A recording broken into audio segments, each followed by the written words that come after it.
సరే, ఈరోజు మనం మాట్లాడుకోబోయే ఈ సంఘటన చాలా విచిత్రమైనది. అసలు ఆలోచిస్తేనే కొంచెం తల గిర్రున తిరుగుతుంది. అవును. ఒక పక్క ఫిలిస్తీన్ల సైన్యం, మరో పక్క ఇశ్రాయేలీల సైన్యం యుద్ధానికి సిద్ధంగా ఉన్నాయి. రెడీగా ఉన్నాయి. కానీ ఇక్కడ అసలు ట్విస్ట్ ఏంటంటే, ఇశ్రాయేలుకు కాబోయే రాజు దావీదు దావీదు. అదే ముఖ్యం. తన బద్ధశత్రులైన ఫిలిస్తీన్ల సైన్యంలో ఉన్నాడు. వాళ్లతో కలిసి తన సొంత ప్రజల మీద యుద్ధానికి వెళుతున్నాడు. ఊహించడానికే కష్టంగా ఉంది. ఆగండి, అసలు దావీదు ఈ పరిస్థితిలో ఎలా ఎక్కున్నాడు? ఇది తెలివి తక్కువతనమా, లేక ఏదైనా పెద్ద వ్యూహమా? దీని లోతుపాతులు చూద్దాం. ఇది వ్యూహం, అదృష్టం మరియు రాజకీయ చతురత అన్నీ కలగలిసిన ఒక సంక్లిష్టమైన కథ అన్మాట. ఇక్కడ మనం రెండు విషయాలను ప్రధానంగా చూస్తాం. ఒకటి, ఒక రాజుకి దావీదు మీద ఉన్న గుడ్డి నమ్మకం. ఆకీషురాజు. అవును.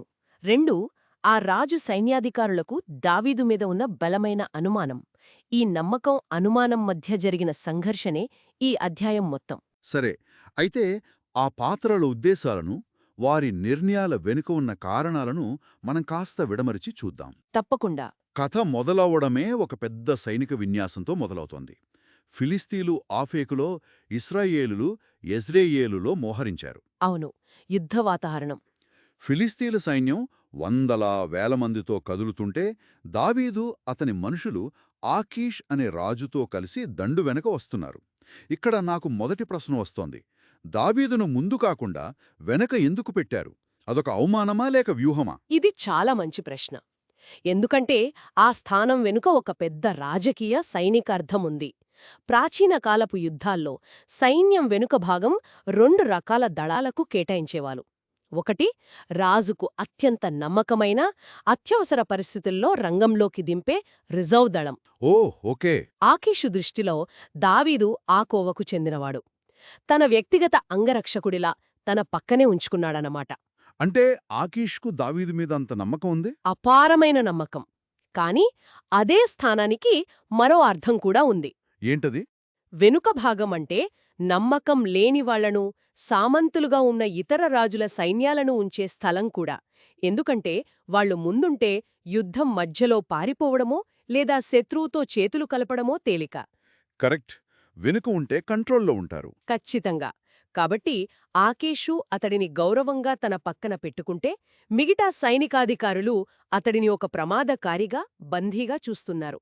ఆ సైనిక వ్యూహంలోనే వారి మధ్య ఉన్న అభిప్రాయ భేదం మనకు స్పష్టంగా కనిపిస్తోంది. సరిగ్గా అదే జరిగింది కదా. ఆ సైన్యం కదులుతున్నప్పుడు మిగతా ఫిలిస్తీయ సర్దారులు దావీదును చూసి వెంటనే ఆకీషు దగ్గరికి వెళ్లారు. వాళ్ల మాటల్లోనే అసహనం కనిపిస్తోంది. ఈ హెబ్రీయుడిక్కడ ఏం చేస్తున్నారు అని సూటిగా అడిగారు. వాళ్లకు దావీదక్కడ ఉండటం అస్సలు ఇష్టం లేదు. వాళ్ల అనుమానం అసంబద్ధమైనది కాదు. ఒక సైనికాధికారి కోణం నుండి చూస్తే అది చాలా అర్థం చేసుకోగలిగేదే. ఎందుకు? వాళ్ల ప్రధాన శత్రువు ఇశ్రాయేలు. ఆ దేశానికి చెందిన ఒక గొప్ప యోధుడు వారి సైన్యంలోనే ఉన్నాడు. యుద్ధం కీలక దశకు చేరుకున్నప్పుడు దావీదు తన సొంత ప్రజలను చూసి మనసు మార్చుకోడని గ్యారంటీ ఏంటి? ఇది వాళ్ల మొదటి భయం. కేవలం మనసు మార్చుకోవడమనే భయం మాత్రమే కాదు, వాళ్ళింకా లోతుగా ఆలోచించారు. వాళ్లు ఆకీష్తో అన్నమాటలు చాలా పదునుగా ఉన్నాయి. యుద్ధం మధ్యలో ఇతను మనకు శత్రువుగా మారితే తన రాజు సౌలుతో మళ్ళీ ఎలా మంచి చేసుకుంటాడు? ఆ ప్రశ్న చాలా కీలకమైనది. సింపుల్. మన సైనికుల తలలు నరికి అక్కడ తీసుకెళ్లి చూపిస్తే సౌలు సంతోషంగా అతన్ని మళ్ళీ చేర్చుకుంటాడు. ఇదే కదా అతని ప్లాన్ అని అడిగారు. ఇది వింటుంటే ఇది కేవలం అనుమానంలా లేదు, ఒక రాజకీయ విశ్లేషణలా ఉంది. ఖచ్చితంగా. ఇది వారి రాజకీయ మరియు సైనిక అనుభవాన్ని చూపిస్తుంది. శత్రువుతో తిరిగి స్నేహం చేయడానికి ఉత్తమ మార్గం ప్రస్తుతం మిత్రులకు ద్రోహం చేసి వారి నష్టాన్ని బహుమతిగా చూపించడం. అవును. దావీదు ఫిలిస్తీయుల సైనికుల తలలను నరికి సౌలు దగ్గరకు తీసుకెళ్తే సౌలు అతడిని క్షమించి తిరిగి తన రాజ్యంలోకి ఆహ్వానిస్తాడని వారి అంచనా. వారు దావీదును ఒక వ్యక్తిగా చూడటం లేదు, ఒక రాజకీయ చదరంగంలో పావుగా చూస్తున్నారు. కాని ఆకీష్ రాజు మాత్రం ఈ వాదనలను అస్సలు పట్టించుకోలేదు. అతను దావీదు తరఫున చాలా బలంగా వాదించాడు. గట్టిగా నిలదడ్డాడు. ఇన్ని సంవత్సరాలుగా నాతో ఉన్నాడు, అతనిలో నాకే చిన్న తప్పు కూడా కనపడలేదు అని వాళ్లతో గొడవపడ్డాడు. ఆకీషుకు దావీదు మీద గుడ్డి నమ్మకముంది. ఇక్కడే కథలో అసలైన వ్యంగ్యం, ఐరనీ దాగ్యుంది. దావీదును ఎందుకు నమ్మకూడదో చెప్పడానికి ఆ సర్దార్లు దేన్ని సాక్ష్యంగా చూపించారో తెలుసా? దేన్ని? దావీదు యొక్క కీర్తినే. వాళ్లొక పాత పాటను గుర్తుచేశారు. సౌలు వేలమందిని చంపితే దావీదు 10,000 మందిని చంపాడని ఇశ్రాయేలీలు పాడుకున్నారే, ఆ దావీదితనే కదా అని అడిగారు. వావ్, ఇది నిజంగా అద్భుతం. అంటే అతని బయోగ్రఫీనే అతనికి వ్యతిరేకంగా మారింది. ఖచ్చితంగా. ఇస్రాయేల్లో అతన్ని ఒక హీరోగా నిలబెట్టిన పాట ఇప్పుడు ఫిలిస్తీయుల శిబిరంలో అతన్ని ఒక ప్రమాదకారిగా చూపిస్తోంది. సరిగ్గా. ఇది ఈనాటి రాజకీయ నాయకుల పాత ట్వీట్లు ఇప్పుడు బయటకొచ్చి వారిని ఇబ్బంది పెట్టినట్లు ఉంది. అతని గతం అతని వర్తమానాన్ని వెంటాడుతుంది. సరిగ్గా అదే. కీర్తి అనేది రెండంచుల కత్తిలాంటిది.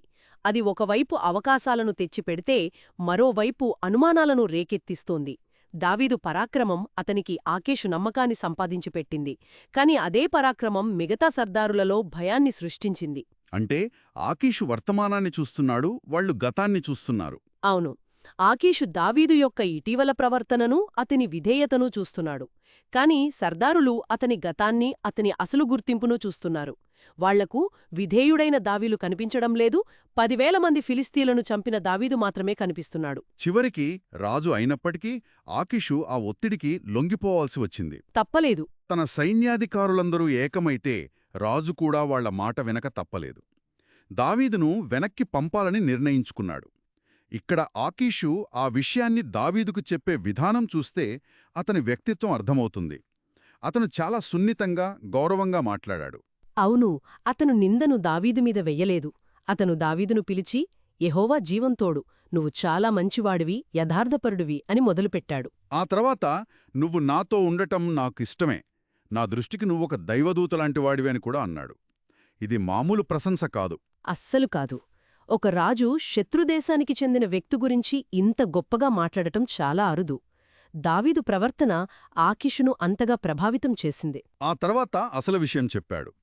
కాని నా సర్దార్లకు నువ్వు నచ్చడం లేదు, కాబట్టి గొడవెందుకు, ఉదయాన్నే శాంతిగా తిరిగి వెళ్ళిపో అని చెప్పాడు. అంటే సమస్య నీలో లేదు, నా వాళ్లలోనే ఉంది అని చాలా స్పష్టంగా చెప్పాడు. దీనికి దావీదు స్పందన ఇంకా నాటకీయంగా ఉంది. అతను సరే వెళ్తాను అనలేదు. ఎందుకంటే అతను చాలా తెలివైనవాడు. అతను నిరాశ చెందినట్లు, అవమానానికి గురైనట్లు నటించాడు. అవును. నేనేం తప్పు చేశాను? నా రాజా, నీ శత్రువులతో నేనెందుకు పోరాడకూడదు? ఇన్ని రోజులుగా నీ దగ్గరున్నా నాలో ఒక్క తప్పైనా చూశావా అని ఆకీషును అడిగాడు. ఇక్కడ మీరేమంటారు? ఇది నిజమైన బాధ లేక నటనా? మీరు రాజకీయ చతురత అంటారు, కాని దీన్ని మోసమని కూడా అనొచ్చు కదా. అనొచ్చు. తనను గుడ్డిగా నమ్మిన ఆ ఒక్క రాజుముఖం మీదే అబద్ధం చెప్తున్నాడు. అతను నిజంగా తన సొంత ప్రజలతో పోరాడాలని అనుకున్నాడా? నాకైతే నమ్మశక్యంగా లేదు. ఇది తన క్యారెక్టర్పై ఒక మచ్చలా అనిపించదా? ఇది చాలా మంచి పాయింట్. నైతికంగా చూస్తే ఇది ఖచ్చితంగా మోసమే. అతను తన నిజమైన ఉద్దేశాలను దాచిపెడుతున్నాడు. కాని ఒక రాజకీయ నాయకుడుగా, క్లిష్ట పరిస్థితుల్లో ఉన్న వ్యక్తిగా చూస్తే ఇది అతని మనుగడకు అవసరమైన వ్యూహం. ఒక్క క్షణం ఆలోచించండి. అతను గనక ఏమీ మాట్లాడకుండా నన్ను పంపిస్తున్నారా, సంతోషం వెళ్ళిపోతాను అని తేలిగ్గా అనిస్తే ఏమయ్యేది? ఆకీషుకు అనుమానం వచ్చేది. అవును, ఇతరు యుద్ధం నుండి తప్పించుకోవటానికే చూస్తున్నాడు, నా సర్దార్లు చెప్పిందే నిజం అననుకునేవాడు. ఖచ్చితంగా. అలా జరిగి ఉంటే దావీదు ఆకీషు నమ్మకాన్ని శాశ్వతంగా కోల్పోయేవాడు. కాని ఈ ప్రశ్న వేయడం ద్వారా దావీదు 2 లక్ష్యాలను సాధించాడు. అవేంటి? 1 ఆ యుద్ధం నుండి తప్పించుకున్నాడు. 2 ఆకీషు దృష్టిలో తన విధేయతకు, తన గౌరవానికి ఎలాంటి భంగం కలగకుండా చూసుకున్నాడు. తాను యుద్ధానికి వెళ్లడానికి సిద్ధంగా ఉన్నానని, కాని కేవలం ఇతరుల బలవంతం వల్లే వెనక్కి వెళ్తున్నానని చిత్రీకరించాడు. భవిష్యత్తులో అవసరమైతే ఆకీషుతో తన సంబంధాన్ని కాపాడుకోవడానికి ఇది ఉపయోగపడుతుంది. అతను తన నియంత్రణలో లేని కారణాల వల్ల వెళ్ళిపోతున్నట్లు చూపించాడు. అద్భుతమైన దౌత్యనీతి. చివరికి దావీదు అతని మనుషులు మరుసటి రోజు ఉదయాన్నే ఫిలిస్తీయుల దేశానికి తిరిగి వెళ్ళిపోయారు. వాళ్లు వెనక్కి వెళ్ళిపోయారు. ఫిలిస్తీయుల సైన్యం మాత్రం యుద్ధానికి యెజ్రెయేలుకు వెళ్ళింది. మొత్తానికి దావీదు ఒక అసాధ్యమైన పరిస్థితి నుండి బయటపడ్డాడు. కాని ఇక్కడ నన్ను తొలిచేస్తున్న ప్రశ్న ఒకటి ఉంది. ఈ మొత్తం సంఘటన దావీదును కాపాడిందా, లేక అతని కీర్తిని దెబ్బతీసిందా? ఇది అతనిని ఒక భయంకరమైన నైతిక గందరగోళం నుండి కాపాడింది. ఒక్కసారి ఊహించుకోండి, ఒకవేళ ఆ సర్దారులు ఒప్పుకుని ఉంటే ఏమయ్యేది? దావీదు యుద్ధంలో పాల్గొనాల్సొచ్చేదే. అవును. అప్పుడతని ముందు 2 దారులుండేవి. 1 తనకు ఆశ్రయమిచ్చిన, తనను దైవదూతలా చూసుకున్న ఆకీషుకు యుద్ధరంగంలో వెన్నుపోటు పడవడం. అది ద్రోహమవుతుంది.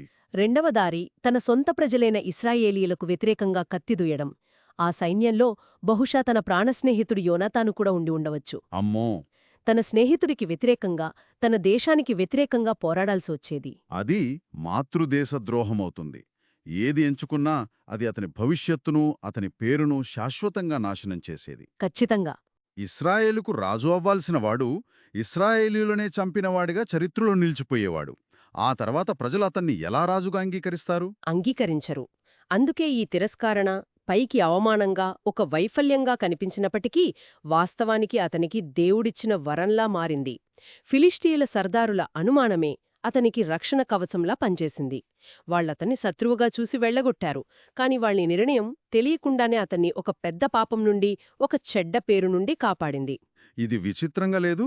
కొన్నిసార్లు మనల్ని ద్వేషించేవాళ్లే మనకు తెలియకుండానే మనకు మేలు చేస్తారు. అవును, అద్భుతమైన పాయింట్ అది. అంటే దావీదును అనగదొక్కాలని చూసిన అతని శత్రులే అతన్ని ఒక పెద్ద ప్రమాదం నుండి బయటపడేశారు.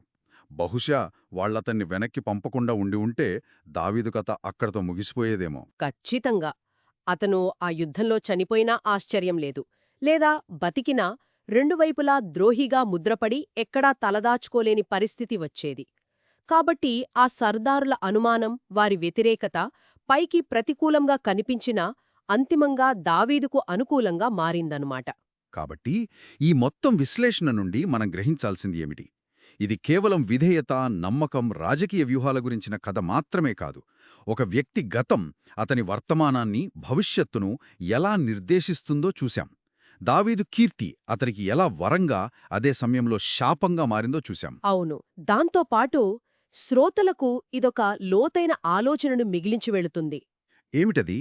మన జీవితంలో కూడా కొన్నిసార్లు ఇలాంటి తిరస్కరణలు ఎదురవుతాయి. మనం ఎంతో ఇష్టపడి ప్రయత్నించిన ఉద్యోగం రాకపోవచ్చు, ఒక ప్రాజెక్ట్ నుండి మనల్ని తప్పించవచ్చు, ఒక సంబంధం విఫలం కావచ్చు. ఆ క్షణంలో అది మనకు పెద్ద నష్టంగా, అవమానంగా అనిపిస్తుంది. నిజమే, చాలా నిరాశ కలుగుతుంది. నాకే ఎందుకు ఇలా జరిగింది అనిపిస్తుంది. కాని దావీదు కథ మనకేం చెప్తోంది? ఆ మూసుకుపోయిన తలుపు, ఆ తిరస్కరణ బహుశా మనల్ని రాబోయే ఒక పెద్ద ప్రమాదం నుండి కాపాడటానికే కావచ్చు. ఆసక్తికరంగా ఉంది. ఆ ఉద్యోగం వచ్చి ఉంటే మనం నైతికంగా రాజీ పడాల్సిన పరిస్థితులు ఎదురయ్యేవేమో. ఆ సంబంధం కొనసాగి ఉంటే అది మనల్ని ఇంకా పెద్ద బాధలోకి నెట్టేదేమో.